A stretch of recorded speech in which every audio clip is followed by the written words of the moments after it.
what we're still kind of lacking was some of the more rich growth factors that were in the colostrum. Yep. So we still haven't, like you and I talked about, it does not replace. So that's why I started out saying, well, how do I fix the thymus gland?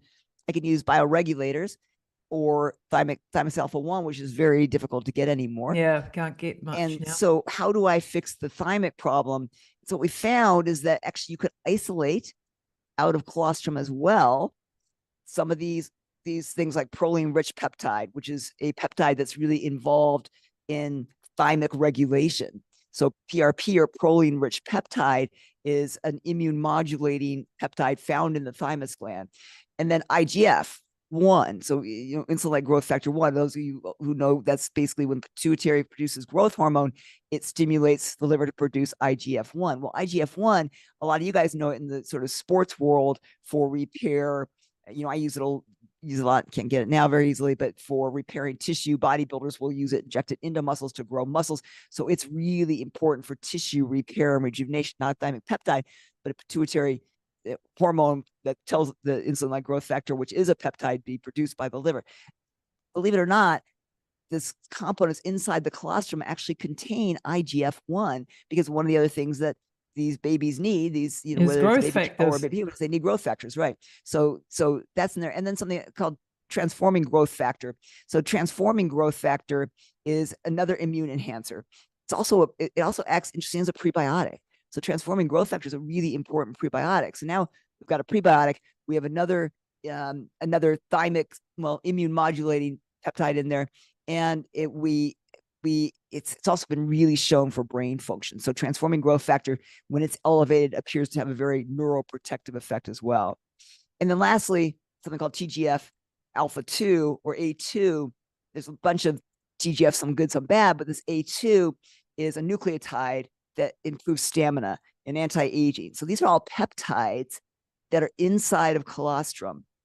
And so we kind of think of them a little bit like bioregulator peptides, some of them. IGF is just its own peptide, PRP just its own peptide, but things like transforming growth factors, TGF, these are sort of thinking about them almost as bioregulators. So now we can actually help that other function, that's inside the colostrum, if we can isolate those out. So just like what we can do with IDP by taking out all these bioactives that contain, all these peptides and proteins that are helping to repair and helping the immune system. Well, let's actually go now to the other step that we missed, which is how do we help the thymus gland? And that's the incredible that we can now do that, right? So now we can actually do that. So when you look at the studies on this, there's this product called Immunel that did exactly that. It isolated out the growth factors, the PRP, isolated out these peptides from colostrum, just like the bioactive ingredients. Now we've got these peptides, put those two together, and we have every component of colostrum that is meant to help us to grow and stay healthy. And the studies are there. I mean, there was a study done in mice that looked at streptococcus pneumonia and using Immunel significantly within 24 hours cleared the strep pneumonia. 24 hours of Immunel. Yep. So mouse studies, but there's human studies on this too. So there's a couple of human studies showing its improvement. To go back and look them up, but we can give you that pneumonia data. There's one on pneumonia. It got rid of 70% quicker than antibiotics. Yeah, so huge antiviral, antimicrobial, antioxidant, anti-inflammatory properties. But also natural killer cells, right? And, so where natural killer cells so important? Think about cancer. Yeah. Right. So it activates natural killer cells. Those are the ones that, number one, they're sort of our first response to invading pathogens, but also to cancer cells. So the natural killer cells are our first line soldiers against cancer cells. So basically, if you can upregulate natural killer cells, you're also going to be able to help reduce these. We're getting cancers all the time. Every one of us has some cancer cells, but our body is really good at getting rid of them as long as our immune systems are healthy. So if I can restore natural killer cell function, so they actually looked at a marker called CD69 that you can measure in natural killer cells, and CD69 was significantly elevated with the use of Immunel. So Yeah. now we have another thing, and it makes sense that if I improve an immune function, I'm improving cancer function. But if I know directly that I'm having a direct effect, and I can measure, there is a direct effect on natural killer cells, I can, this is something every cancer patient should be on, right? Exactly. It also, when you looked at interleukin-2, when there's an immune response happening, so when our body's in an immune response, we produce a lot of IL-2. And IL-2 is one of the things that acts sort of in synergy to produce more natural killer cell activation. So there's also a big upregulation of IL-2.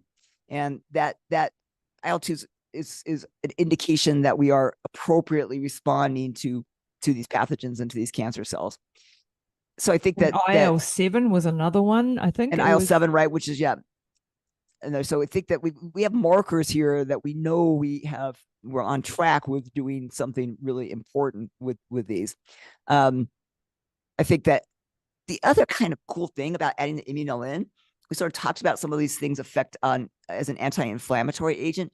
So one of the things, if I'm stimulating the immune system, am I creating a little bit of inflammation? Because when I stimulate the immune system, I have to get a little bit of a pro-inflammatory response. That's why there's also pro-inflammatory cytokines. So the really cool thing about Immunel is that it has a selective inhibition of something called lipooxygenase enzymatic activity. And lipooxygenase is really upregulated when we stimulate the immune system. So there's a little bit of an inflammatory response. Now, if our body's really good, it can shut that inflammatory response off. But if our immune systems are not perfect, or if I just have some genetic influences that are detrimental to me, then sometimes my immune system stays turned on. That would be secondarily autoimmune disease, right? My immune system now has gone haywire and it's attacking things it shouldn't. So by blocking selectively, if you look at anti-inflammatory drugs, they some of them do block lipooxygenases, but they're also cyclooxygenase blockers. We don't want to do that because then you affect gut and things. But blocking lipooxygenase selectively has a really potent anti-inflammatory activity, but in a very safe way. So you're getting this anti-inflammatory benefit from these drugs. And when you have that, you're also reducing a lot of the free radical damage, right? So these oxidative free radicals that are produced as inflammatory response, if I activate if I inhibit the lipooxygenase, I don't get that additional free radical production that I would otherwise. So that's one of the really cool things about Immunel is it also is an anti-inflammatory agent. So it just hits all the damn boxes, really, doesn't it? It's like everything we didn't hit with the other bioactives, with the IDP. right? So now we've got all those. I think it's so cool that I could sort of give somebody IGF, that I can give somebody, all these. I use IGF, I can't get it anymore. Well, now I have a source for it, or proline-rich peptide. Proline-rich peptide is very cool. There's nothing, you can't buy proline-rich peptide. It doesn't exist, but it's a really important peptide. So now I've got, so think of this as, here's 4 really cool peptides that are in this. And, people all love peptides. I love peptides. I preach peptides. Yeah, and we can't get them anymore. They're so hard. They're very hard to get, right? They're very hard to access. Here's an ingredient that contains 4 of the most important peptides for healing, for immune function, for recovery from injuries. So this is not just something to be thinking about for immune function, but also from recovery. So I think that really, and rapidly, and when you look at that study, I think you were talking about in the human study, it was like a really rapid response that in the data, the pneumonia study, I think it was 70%. I think they looked at it like it was really, I think if I recall, the subjects were either given immuno or placebo, and they looked at blood samples 1 and 2 hours after consumption. Placebo did nothing. They saw a reduction in bacterial response 1 hour after getting this. It was that potent. And like I said, in the mouse study, 24 hours later, strep pneumonia was abolished in the mice. So this is a really potent immune modulating, not even modulating, I would say, immune helping agent. So I think that this is going to replace so many of the products. Replace so many things. That's what I sort of feel like. We've got this one thing finally that I can sort of take, where I've got this, I've got all these condensed peptides. I have all those bioactives. I mean, I have 2 kids who have IgA deficiencies, and meaning they get literally I've got sick a a brother lot. with one. Yeah. They get sick a lot. And Mm. so I have to do a ton to support their immune system, or they are sick constantly. Yep. Any of you guys who have skin issues, these have been shown to be helpful in skin too, because if you're getting acne or skin issues, those are immune dysregulation. Those are gut dysfunction as well. And this product should be super helpful on some of those skin issues too, like acne and things like that. Yep. We're actually looking at the topical side of it too. Topical might be really useful in that realm. Yeah. So I think that, like as you and I talk, we're like, oh my God, here, let's condense all this stuff. What if you put it together, right? So now I've got the bioactives, I've got the supporting all these growth factors, supporting my thymic function, helping to reduce inflammation. And I've got bioactives who are completely restoring all my gut integrity and restoring the T cell function and B cell function and natural killer cell function. Then I've got sort of a gold on my hands. So like I said, there, I may be right now having to take 6 different things to do this. Which we do. Yeah. Up until now, you and I have been taking, and in our clinics using different things to cover all these bases. Right. Yeah, that's why we're so excited about it. And like when I put this into Mum, because Mum's my impetus for all my research, I saw her lymphocyte count go up for the first time in 3 years, because we've been battling, your Mum's physician. Yeah. You've seen her, cancer story, and her lymphocyte count plummet, especially after the bisphosphonates. The hip break dropped to 0.2, and COVID. Then she got COVID again. And E. coli and gastrointestinal bleeding and you name it. Like, she's meant to have been dead 10 times over. And if it wasn't for you, Betsy, she would be. So, you just saved her life so many times. But we saw her lymphocyte count go up for the first time. Like, we've been struggling. And that's the first time after doing all the other stuff we know to do, right? Yeah, exactly. Didn't really budget. Nothing's working. Kept it-ish. It didn't get worse, but we could not boost it. And to see that go up, kind of into the normal range for the first time, right? It was the first time we saw it go into kind of a normal range. Yeah. Yep. Significant. This is the first thing that did that. And I think it's because we're doing things the way, most of the things we're throwing in are trying to fix one little problem. We're now working at the cellular level at the exact way the body was designed to do this. That's what's so compelling to me is if people wanted, the body is smart, the cell is smart. Let's retreat it the way it was designed, and it does get better. Yep. And then we were looking, okay, we've covered off all of these things, 1, 2, 3, 4, 5, that are related to the immune system. And then we were like, what else are we still missing? And then we went back to the Stanford Immunomes project, the 1000 Immunomes project. And they'd picked out a number of markers there that were specifically, so chemokines that were, if those are high, then your immune system is going all right. Basically, that's what they identified. And one of those ones was CXCL9 and CXCL1, 2, and 3, but especially the CXCL9. CXCL9, right. That was the most critical marker that they found. So if you could find something that sort of, is inhibiting CXCL9, could we really support the immune function? And so then you started looking into the literature and you were like, well, there's a couple of drugs, but there's not much natural things that can really lower CXCL9 until we discovered something called rosemary extract, or carnosic acid, which is a part of the rosemary plant, which has been used for thousands of years. And this is another big New Zealand product that and funnily enough, because we have this ozone hole, apparently our soils and our plants create more of the important ingredients in these plants. Carnosic acid, right? Exactly. Yeah, super interesting, right? Yeah. If you look at some of the rosemary grown here versus in New Zealand, it has a very different component of this, and so it's not nearly as effective. And again, there's not really, you have to dig hard and wide to find CXCL9 inhibitors. There's a lot of things that, are TNF alpha inhibitors and IL-6 inhibitors. There's not a lot of CXCL9 inhibitors. You have to kind of look far and wide. So we thought, okay, if the Immuno Project shows that this is one of the most important things, how are we going to attack that? I suspect that the Immuno and IDP are going to do something just naturally to lower that. But if we threw some rosemary extract in there as well, are we now addressing a big, huge thing that seems to be equated to immune aging or immune dysfunction? Yep. you Yeah, know, yeah. and again, especially coming from a source that we know is much higher in bioavailability than any other source of it. Yeah, so that's why we put carnosic acid into this formulation, which will tell you the name of the formulation in a minute.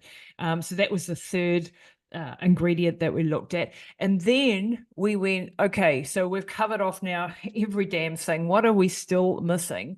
And then we were looking at interleukin 10, which is an anti-inflammatory cytokine that goes down with age. So all of these things are going, so the pro-inflammatory stuff's going up as we age, the anti-inflammatory stuff's is going down, and we found that IL-10. And that's what happens in you guys. That's not just age too. That's autoimmune disease. That's that's people. Once you get a virus, why you get long COVID or you don't get better, is that your body doesn't turn off the inflammatory side and bring up the anti-inflammatory side. So you'll see that and there's people who just genetically have lower levels of these things. That's probably people who get sicker, but even a lot of the viruses, one of the things COVID does is you'll see big drops in interleukin 10. So that's a really, you've got to raise up this anti-inflammatory side while we're suppressing the pro-inflammatory side. So that those have to be in balance. You don't want to have no inflammation. You need some inflammation, but you need to be able to react appropriately to block the anti-inflammatory cytokines.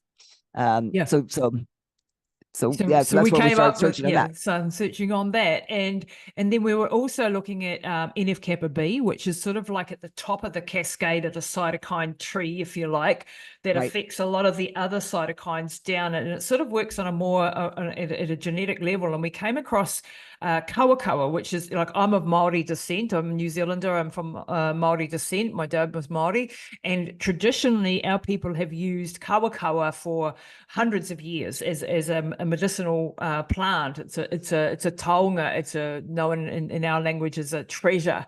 This plant, right? And it's used for so many medicinal purposes. And then when we started to look into it, we thought, okay, I'm really interested in traditional medicines, because I think that when we go and look at, like some of the traditional medicines that are panaceas for things, we start to see, when we actually look at it from a modern day science point of view, and we actually start to test what are the bioactives in this plant is why, it's actually working, then the modern science starts to validate some of the traditional stuff. And we're seeing this more and more, which is really, really exciting. Right.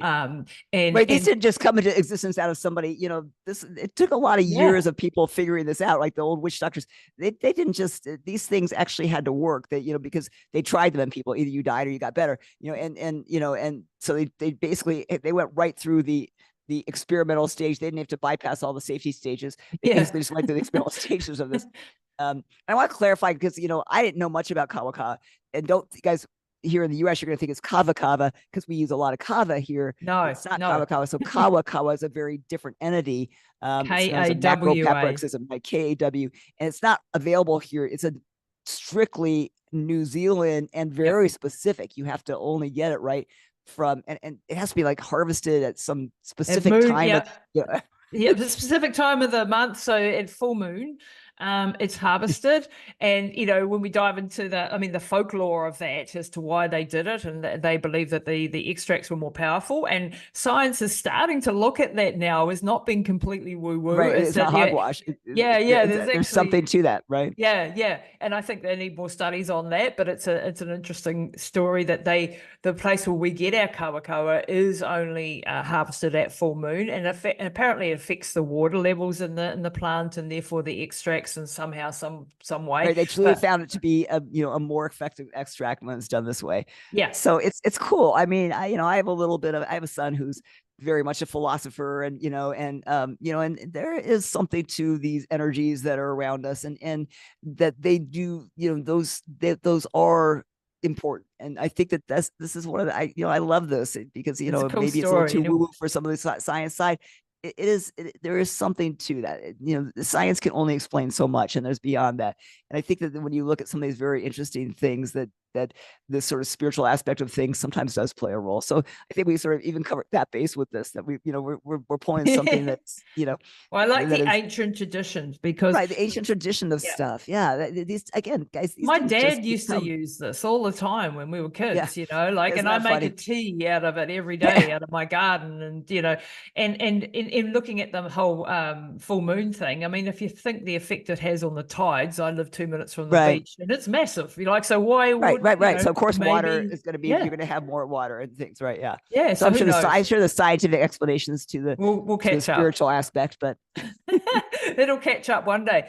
But we looked at Kawakawa for its actual extracts and looked at the actual science. And yeah, it raises really markedly the interleukin 10, which was another piece of that immune, right.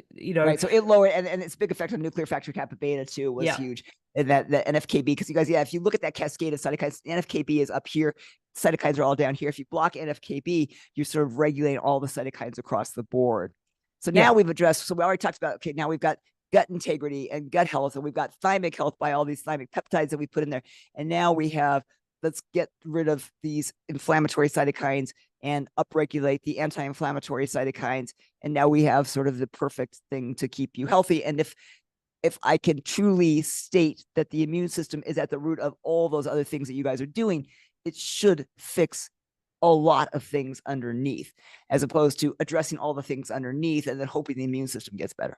And then the key thing of our formulation was that I wanted something, because again, going back to mum, I wanted something for my mum, right? I wanted something that was safe for fragile people who I can't put everything into mum's regime because she's very sensitive and very fragile, and she has a lot of comorbidities. And she's only going to swallow so many pills, and it's like, yeah. And so this is a formulation that is safe for everyone, basically. Right. There is nobody who is not going to benefit from it. There is no contraindications. There's no, safety factors. It's got a really good safety profile, all of these ingredients. And so that was another key factor for me, because I want something that could help everybody from our babies to our elderly, and not be a problem. Because when you look at it, some of the stuff that we give people, even in the supplement side of things, it can be quite taxing on their system as well, and you can't put everything in. And when you start to combine lots and lots of things, which I've been guilty of in the past, because of, there's so many create more things. harm than good. Yeah. Yeah. So it's one way of peeling back the onion and getting down to the basics, getting down to that cellular level and finding a formulation that hits all this immunosenescence, which we were going after, the aging of the immune system, and ticking all of this 1, 2, 3, 4 with these 4 ingredients as we've just, gone through. And so Betsy and I then went, okay, well, we better get this to market now. So we've just launched a company called Aevum Labs. That's AEVUM, Aevum Labs. And it's really key to have, because I knew a lot of this, but I didn't know all of it. And, to get your scientific expertise, because you really are the master of pathways, and, to be able to put all these pieces together is really, really key for us. And so we're really excited. We've got Rejuvenate coming out on the market now, and we'll put all the information below about what you can do, where you can get it, all of that sort of good stuff. And Betsy, is there anything else that we missed off on the science side of things? Did I cover it all? I think we got it pretty covered. Yeah. I mean, I will tell you guys, I think this sort of stemmed from a, this is so cool. Let's see if we can find it and put it together. And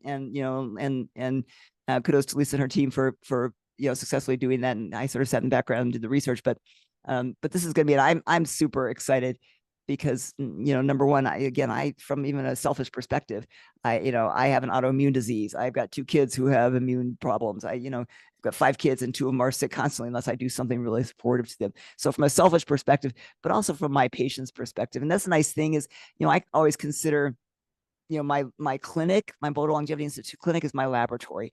And as much as I do a lot of lecturing and teaching and other things, I will never give up my laboratory, because it allows me to really test things on people. So, we'll continue to be keeping you updated on what we're finding on people. Hopefully we'll actually start, really seeing, because we look at markers, we can look at all these things and sort of see the improvement.